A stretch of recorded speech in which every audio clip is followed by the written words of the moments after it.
दोस्तों नमस्कार। टारगेट विधियन यम के चैनल में मैं आप लोग का बहुत बहुत स्वागत करता हूं।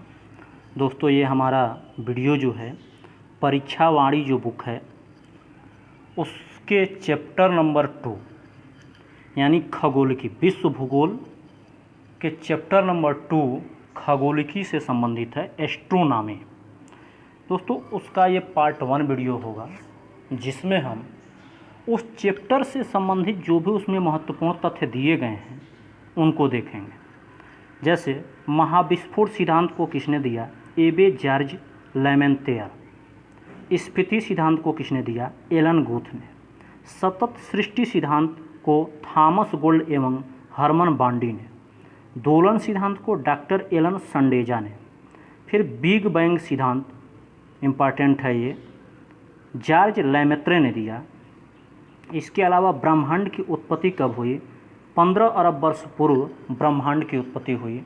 विस्तृत ब्रह्मांड सिद्धांत के प्रतिपादक एडविन हबल। सौरमंडल का निर्माण आज से 4.5 अरब वर्ष पूर्व हुआ। इसके अलावा इंफ्रारेड विकिरण के खोजकर्ता विलियम हर्शल थे। पराबैंगनी किरणों की खोज जॉन रिटर ने की। खगोलीय दूरी मापने की सबसे बड़ी इकाई पार्सेक है। समय का संक्षिप्त इतिहास स्टीफन हॉकिंग की कृति है।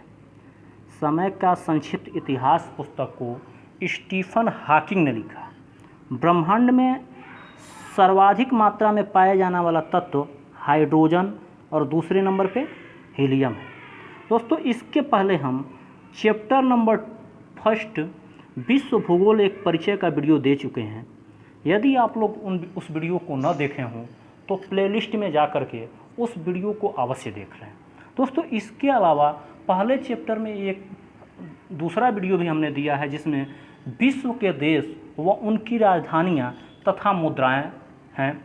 पूरे लगभग सभी महाद्वीपों के मुख्य देश जो हैं उनकी राजधानियां और उनसे संबंधित जो भी मुद्राएं हैं उनको हमने दिया है। यदि आप उन वीडियो को न देखे हों तो प्लेलिस्ट में जा कर के उन वीडियो को अवश्य देख लें। ब्रह्मांड के प्रसार के मापन के लिए हबल स्थिरांक का प्रयोग होता है। हबल स्थिरांक सूर्य तथा अन्य तारों के संगठन का लगभग 98% भाग हाइड्रोजन तथा हीलियम का बना हुआ है। काबे योजना वैज्ञानिक जॉन मेदर ने दिया, यानी कोबे योजना को जॉन मेदर नामक वैज्ञानिक ने दिया।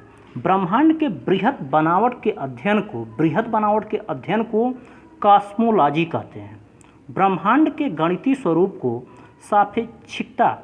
सापेक्षिकता के सिद्धांत द्वारा समझा गया।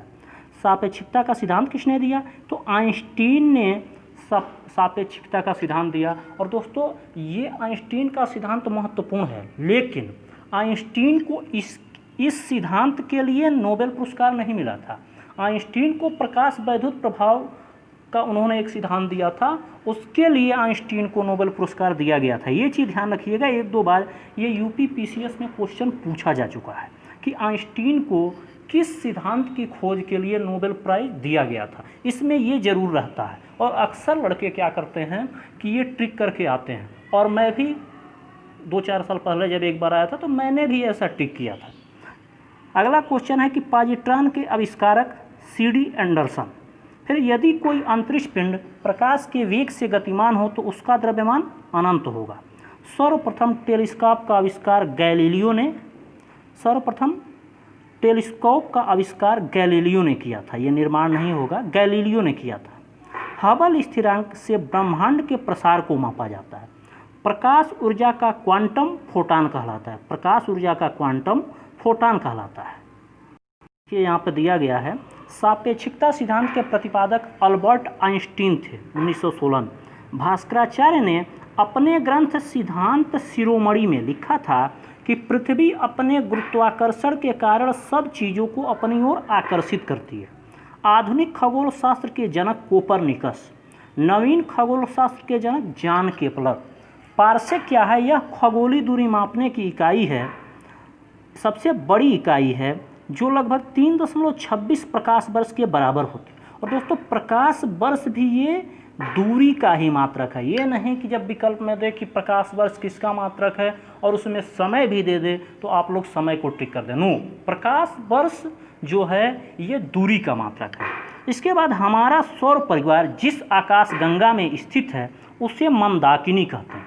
हमारा सौर परिवार जिस आकाश गंगा में स्थित है उसे मंदाकिनी कहते हैं। और मंदाकिनी आकाश गंगा क्या है?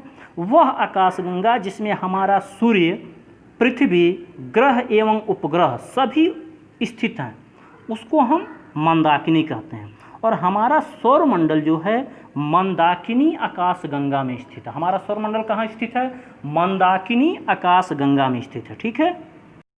वे तारावत रेडियो स्रोत जो अंतरिक्ष में 4 से 10 प्रकाश वर्ष की दूरी पर स्थित हैं उन्हें क्वासर्स कहते हैं। साइरस तारा को संस्कृत भाषा में लुब्धक कहा जाता है। फिर मंदाकिनी आकाशगंगा की आयु लगभग 12 अरब वर्ष है। ब्लैक होल से ऊर्जा एक्स किरणों के रूप में विसर्जित होती है। हमारा सौर मंडल मंदाकिनी के मध्यवर्ती घूर्णनशील भुजा में स्थित है। पृथ्वी से सर्वाधिक नज़दीक तारा सूर्य है।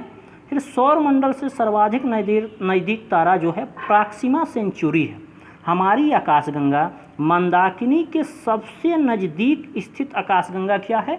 एंड्रोमीडा है। फिर आकाशगंगा मंदाकिनी की तीसरी बाह्य भुजा में नए तारों का जन्म होता है। आकाशगंगा मंदाकिनी जो है इसके तीसरी बाह्य भुजा में नए तारों का जन्म होता है। ठीक है। इंटरनेशनल एस्ट्रोनॉमिकल यूनियन के अनुसार आकाश में कुल 88 तारामंडल है। इनमें सबसे बड़ा तारामंडल सेंटारस है जिसमें 94 तारे हैं। पल्सर को न्यूट्रॉन तारा भी कहते हैं। पल्सर जो है उसे न्यूट्रॉन तारा भी कहते हैं। साइरस या डॉग स्टार आकाश में दिखने वाला सबसे चमकीला तारा है। एंड्रोमीडा आकाशगंगा हमारी आकाशगंगा मंदाकिनी के सर्वाधिक पास स्थित है। अभी बताया गया है कि हमारी आकाशगंगा मंदाकिनी के सबसे नज़दीक जो आकाशगंगा है वो एंड्रोमीडा है। एक्स किरणों की खोज रोंटगन ने की थी। ये कई बार एग्जाम में पूछा गया है कि एक्स किरणों की खोज किसने की? तो रोंटगन ने। आकाशगंगाओं के प्रतिसरण नियम के प्रतिपादक एडविन हबल। आकाश में प्रश्नवाचक चिन्ह की भांति दिखाई पड़ने वाले तारामंडल को सप्तर्षि कहते हैं। फिर से आदि तारा जब आकाशगंगा में हाइड्रोजन का बादल काफ़ी बड़ा होता है तो गुरुत्वाकर्षण के प्रभाव से गैसीय पिंड सिकुड़ने लगता है। तब यह जो तारा होता है उसे हम आदि तारा कहते हैं।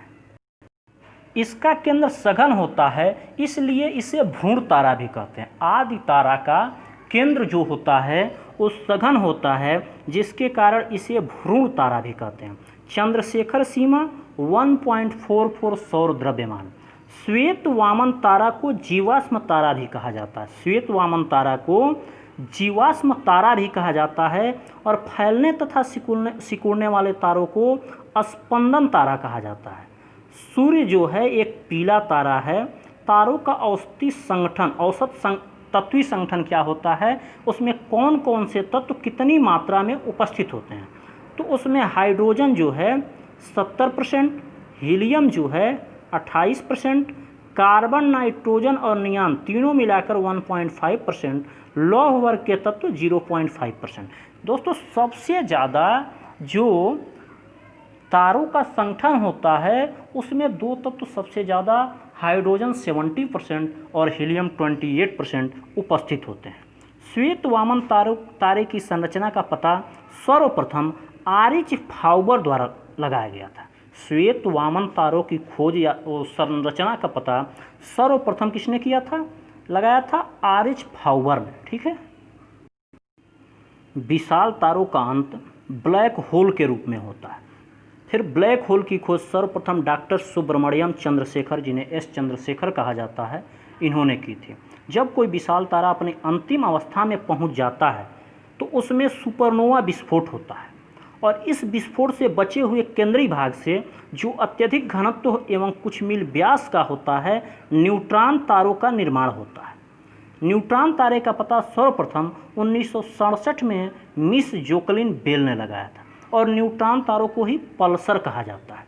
न्यूट्रॉन तारे का अपरिमित द्रव्यमान अंततः एक ही बिंदु पर संकेंद्रित होता है और ऐसे असीमित घनत्व के द्रव्ययुक्त पिंड को कृष्ण बीवर कहते हैं। दूसरे शब्दों में बृहद संकुचित तारे जो कि अदृश्य हो जाते हैं कृष्ण बीवर कहलाते हैं। तारे के रंग से हम उसके ताप का पता लगा सकते हैं। तारे का रंग कैसा है उससे हम उस तारे का तापमान का पता लगा सकते हैं। इसके साथ दोस्तों ये पार्ट 1 वीडियो हमारा समाप्त हुआ। दोस्तों यदि वीडियो पसंद आए तो चैनल को सब्सक्राइब करें, वीडियो को लाइक व शेयर करें। जय हिंद दोस्तों।